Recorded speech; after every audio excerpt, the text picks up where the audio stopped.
Hello. So, I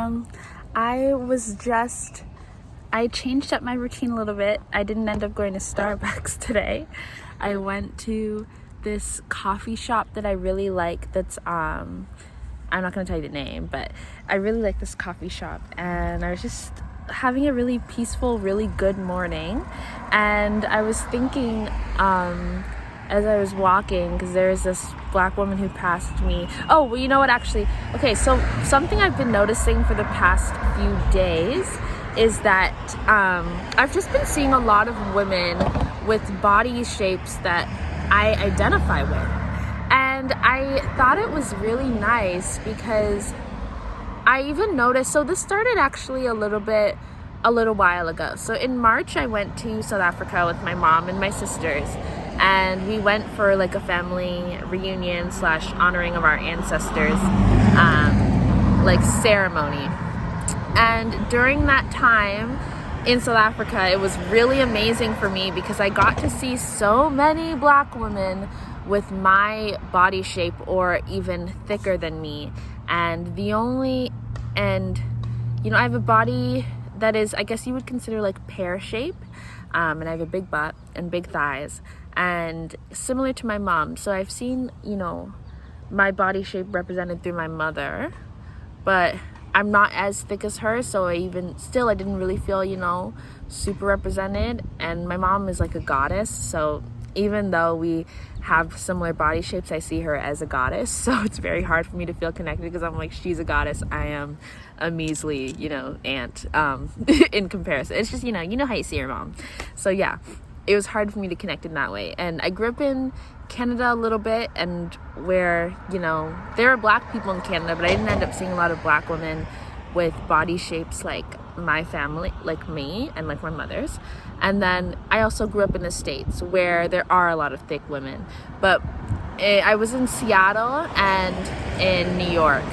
Not to say that like black women, depending on the region, have different bodies, but I mean, more of the thick representation I will say I see in the South. At least from what I remember from my childhood, I don't remember seeing a lot of black women with the specific body type that I have or that my mother has in Seattle and in New York. I could also just be having a blank memory, like I just could also just not be remembering, but I just don't remember that. So anyways, it was significant for me going to South Africa and seeing so many black women with my body shape or thicker, and it not even being a thing, like just living their life, and it just wasn't a thing, you know what I mean? Like when I walk down the streets here in Canada, it's always going to be a thing. I'm always going to be looked at, especially depending on what I'm wearing. My thighs shake. It doesn't matter what I do. I could breathe in, I could take a sigh, I could take a deep breath, and my thighs will shake. And I walk and my butt shakes. Like, it's just a thing, you know what I mean? My dress is right up. It's just a thing. My body it's so loud here. And I have really been on a journey of loving the way that I look. And I've actually had to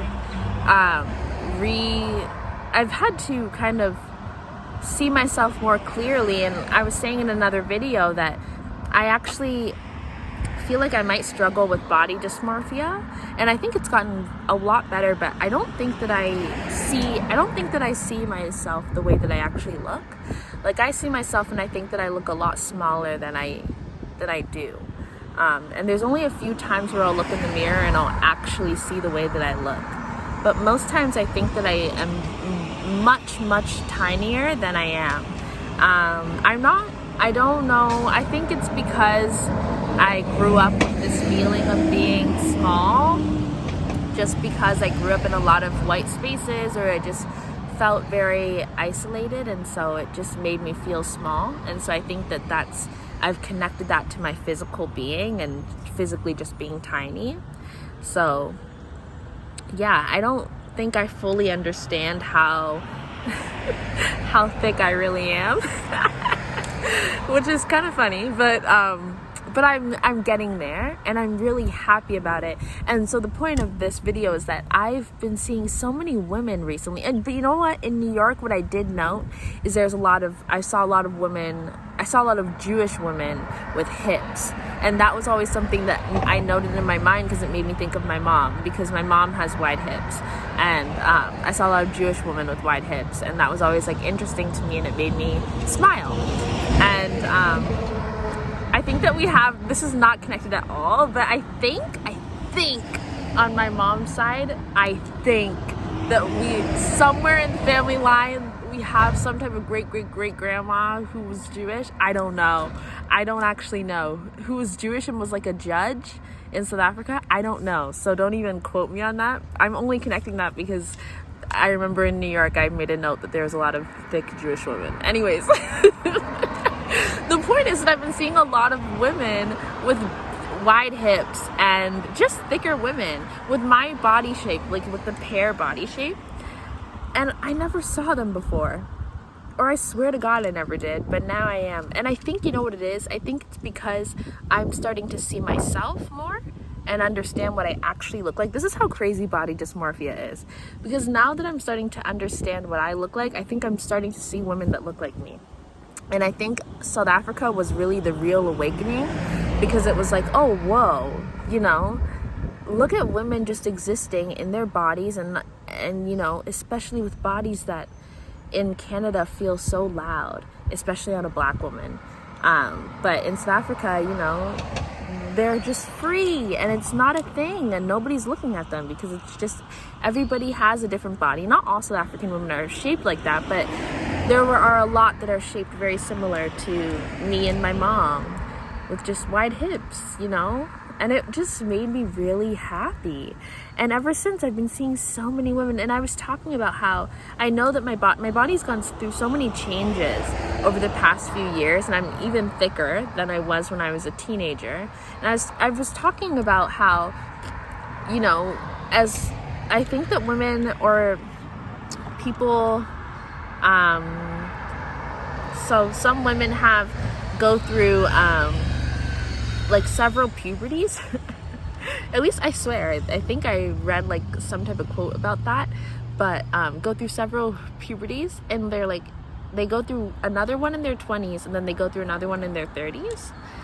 I think I've gone through the one that is like associated with your 20s. Like, I think that it's already happened again, because I've seen my body change, and it's been positive for me, because this time around with puberty, you know, there's a lot more confidence and self-love, and all of that work has been done, so it's not like traumatizing, and I just have a better relationship with my body.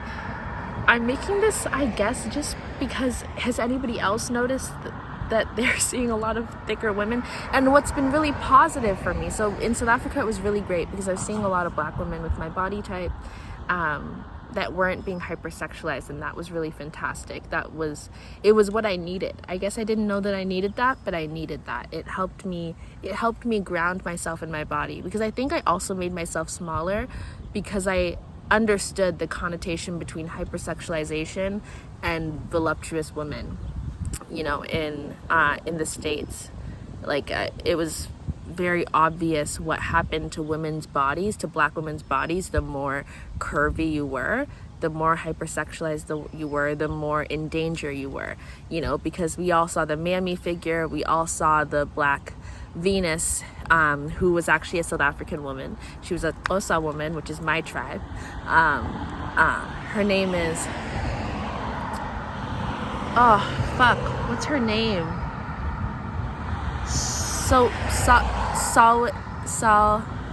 Starts with an S. I can't remember right now. But yeah, you know which woman I'm talking about. The one who they stole from, kidnapped and brought to, like, on a tour around all of Europe and around the States, and we're just showing her off because of her behind. She's South African, and she's Xhosa. And so, yeah, but knowing that there was that representation of the black woman's body and how she was paraded around and treated like an animal, you know, wasn't the best for self-esteem. So I think I always just I just started from a very young age to make myself feel very, very small. And then I physically began to actually see myself as smaller, I guess, to escape all of that hypersexualization that I really wanted to avoid, because I also was not interested in, I mean, no one is, but I just really was not interested in being a victim of sexual violence. Ended up happening anyways, but it's okay, because I don't know. But can you believe, like, at such a young age, those fears were already instilled? I don't know where that came from. Well, I mean, I'm sure we all can guess where that came from, but I don't actually, like, I can't pinpoint a memory where I was like, this is why, you know, I can't. It's just a thing.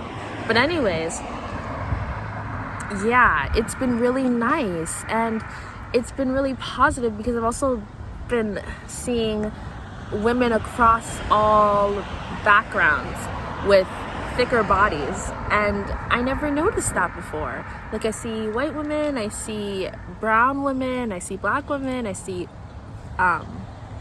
Asian women, I see Latinx women, all people, indigenous women, with all different body types. And there really is something beautiful about seeing your own body reflected in other women. I gotta say, it's given me such a boost. I don't know what it is. I just feel safer. I feel less alone. And I don't know why I never saw them before, but I'm seeing them now, and it makes me super happy.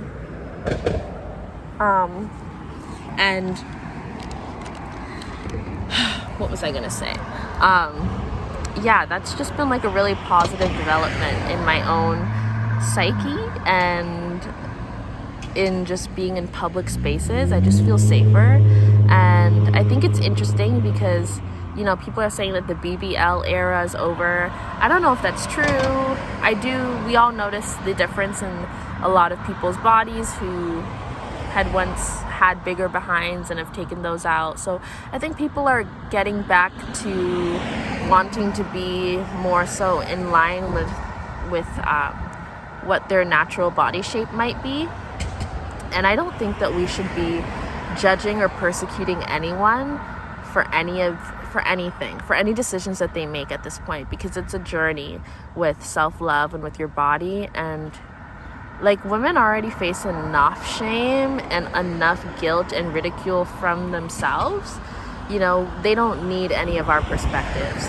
So if you notice a person's body changing, I feel like you should just shut up and just let them, you know, go through their own journey. Like, you know, just let people go through their own stuff. Because I swear, if plastic surgery was free and wasn't surgery, and if it was just like, if you could just think about having a different body type and then it would happen, do you know how many of us would go through body changes and body modifications?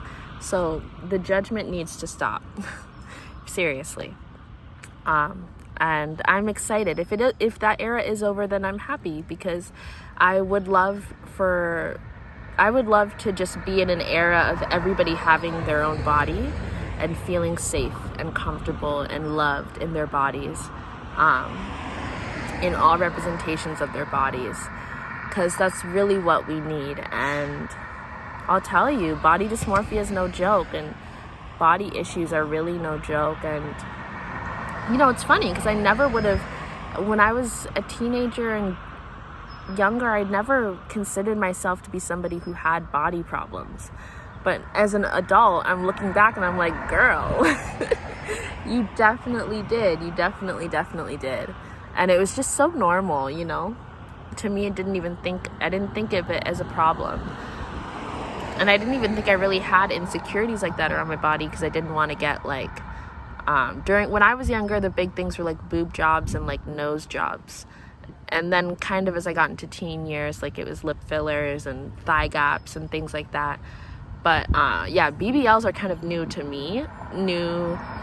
For me in terms of aesthetics. Like, we didn't have that when I was younger. It was like the skinny girls. And I do remember I think there was like one comment when I was in middle school.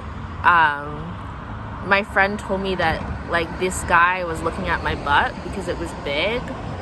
And I remember hearing that comment and I was so disturbed. And I think that maybe that was also probably one of the triggers that sent me into a spiral of not being interested in being a thick girl. I would literally deny it. Like, people would be like, girl, you're thick. And, like, not in a rude way. They would be complimenting me, and I would be like, no, I'm not.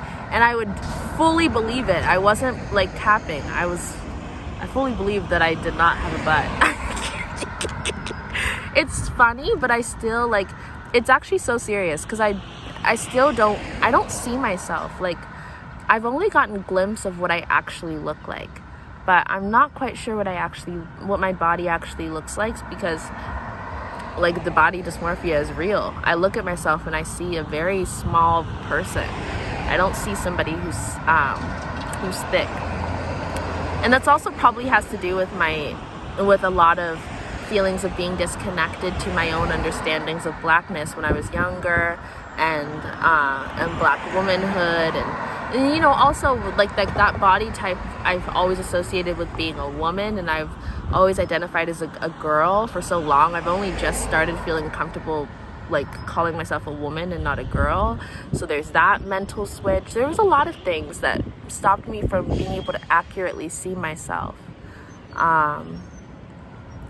But yeah, it's interesting to me. It also makes me think of the physical and how elusive it is, or like deceiving it is, because the physical version of me that other people see, I literally do not see. I've gotten a glimpse of it maybe once or twice, but I still don't really see it. And it's, yeah. I really do want to get to a place where I do see my full body, though, as I really am, because I'm starting to love the way I look more and more every day. And it's been a long journey, but I'm really, really happy to be here.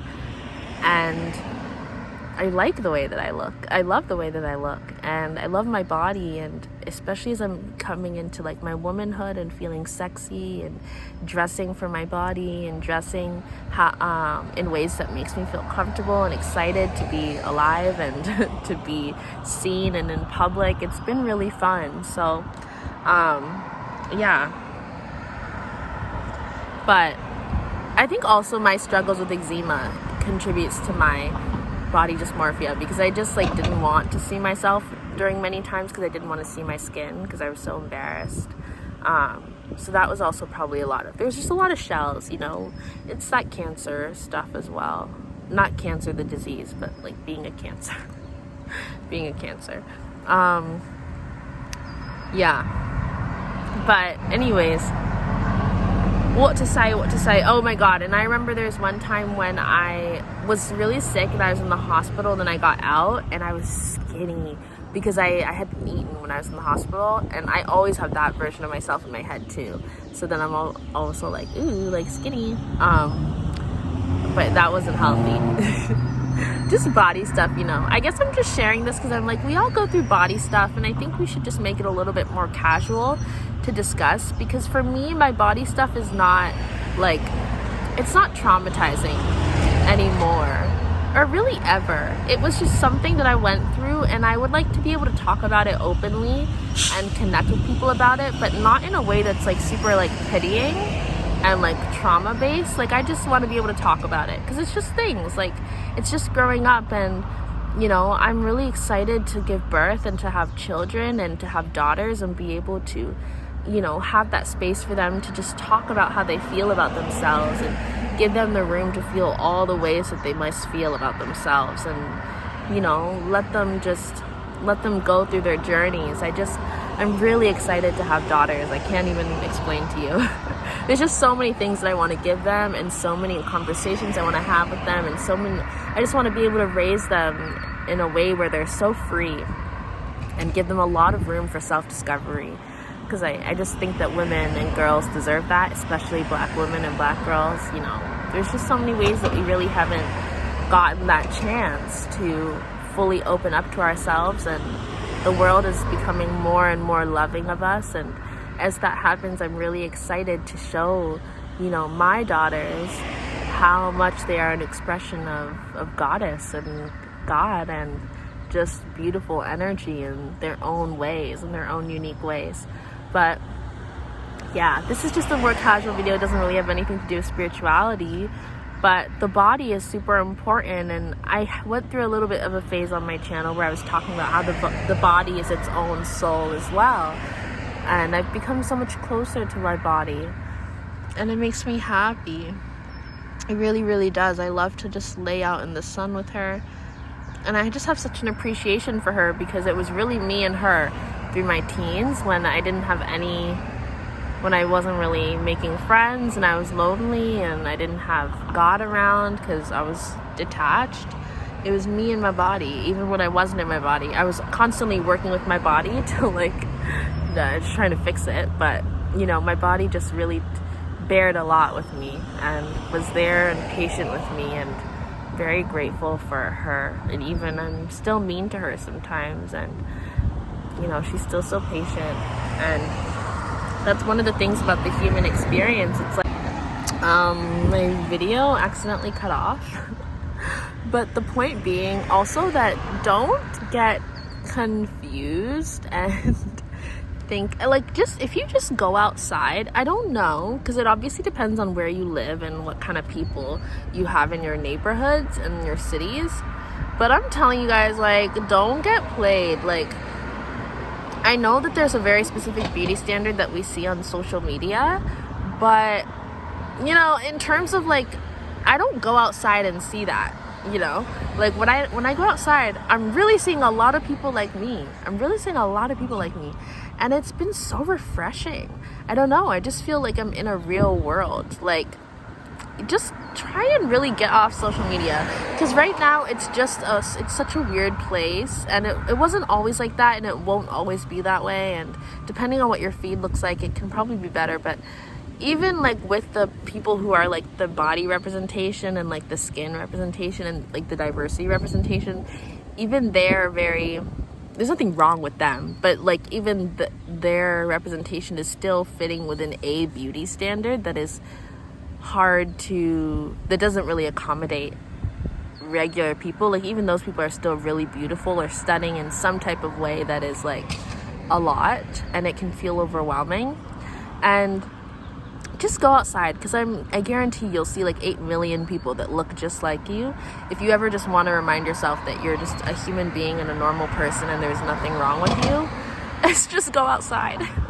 My answer to almost everything at this point is really just to go outside, because I was also I woke up really early this morning and I recorded a message around I don't remember, but as I was walking back home, I looked up at the sky, and it was it felt like everything was compressing, the files were compressing, and the sky was moving further away from me, and I could see I don't know, things just looked a little bit more digital. It was really interesting. But yeah, and then when I was sitting at that coffee shop, at the one that I just came back from, I really, really liked being there, and I think I might go back there today and just do work from there and chill, because I really enjoyed that. And I have spent so much time in this neighborhood at the Starbucks that I need to switch it up. So I might just go back there and have a really good time and relax. But yeah, I just wanted to get out this message. It's not really a message, I just wanted to share this, because I just wanted to share my relationship or my journey with body dysmorphia, because I never realized that it's just been nice when you get to discover things that you've grown out of after you've already grown out of them. I'm really happy that my body stuff wasn't something that was such a overwhelmingly obvious trauma for me, and instead it was just kind of a background trauma.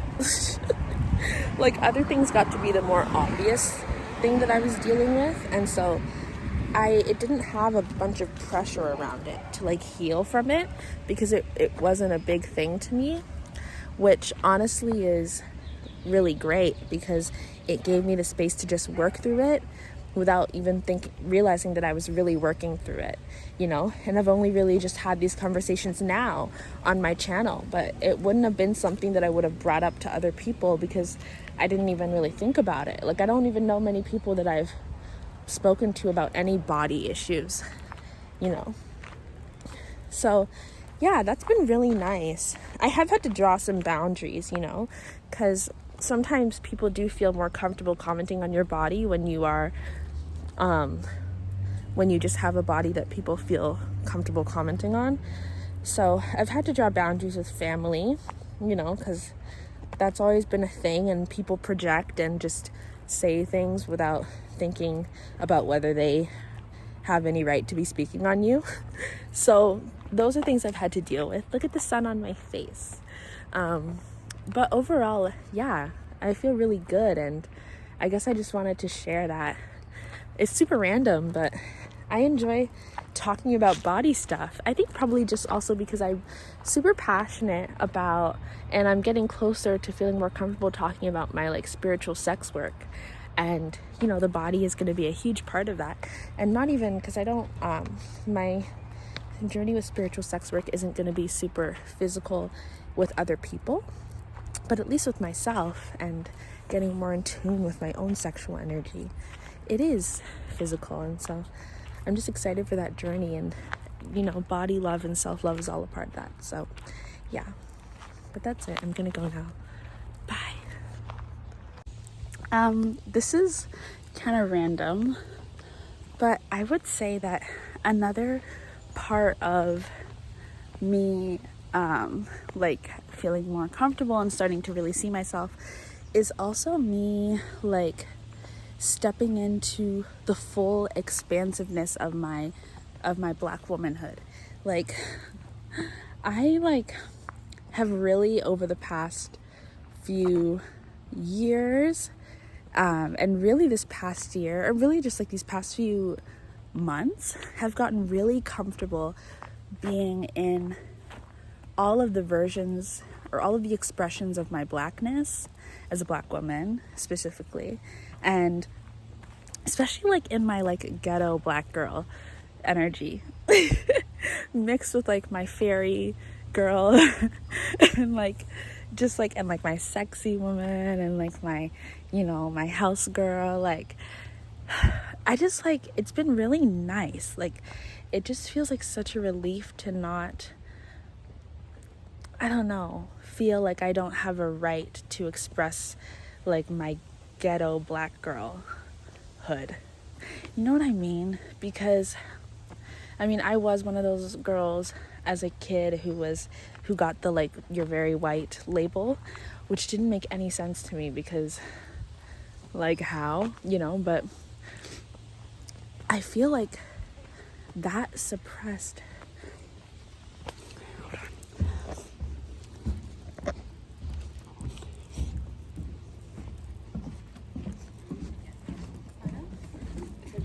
Get them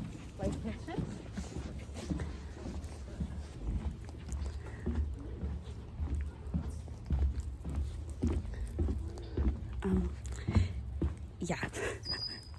That suppressed my, it almost made me perform outside of who I actually was. All of the stereotypes that would be portrayed around the ghetto Black girl, a lot of those I do feel connection to, not in the stereotypical form, but just in the natural expression of those, I do feel connected to. And, it's one of the reasons why I really love R&B and just a lot of our Black music genres, R&B and hip hop. And one of the reasons why I really like Summer Walker is just they express Black womanhood and the ghetto Black womanhood in a way that just feels so at home for me. And I just feel so I don't know, it just makes me feel fabulous. And even getting comfortable with that again, it's very awesome. I can't explain it. It just feels like I've come home to myself in so many ways, but in the grown version, which is awesome. So yeah. Yeah, and if there's one thing I will say, I am a plastic surgery industry hater. Not a hater of people who get it, because I understand that, things are complicated, But I don't support the industry at all, if I'm being completely honest. I mean, other than for like the medical stuff, but in terms of aesthetics, I don't support it because I know it's corny, but I am one of those people that's like, everybody is beautiful the way they are, and we should not have an industry that changes those things, because you are agreeing with somebody that there's something wrong with them. And I just think that we need to get to a place as a society that loves everybody. And it's not on the individual people who seek out plastic surgery. It's on the rest of us. It's on how we uplift and maintain these beauty standards. So it's never anything against people who get plastic surgery. I just don't support the industry in general when it comes to that, when it's like an aesthetics basis, because I don't want that for people. I don't really. I just don't think that people need to change in those ways. And I can't right now bring myself to understanding a world where, like, I would, when it comes to like my friends and my family, I would of course love and support them as a friend and as a family member, but I would never want, anyone that I love to get that.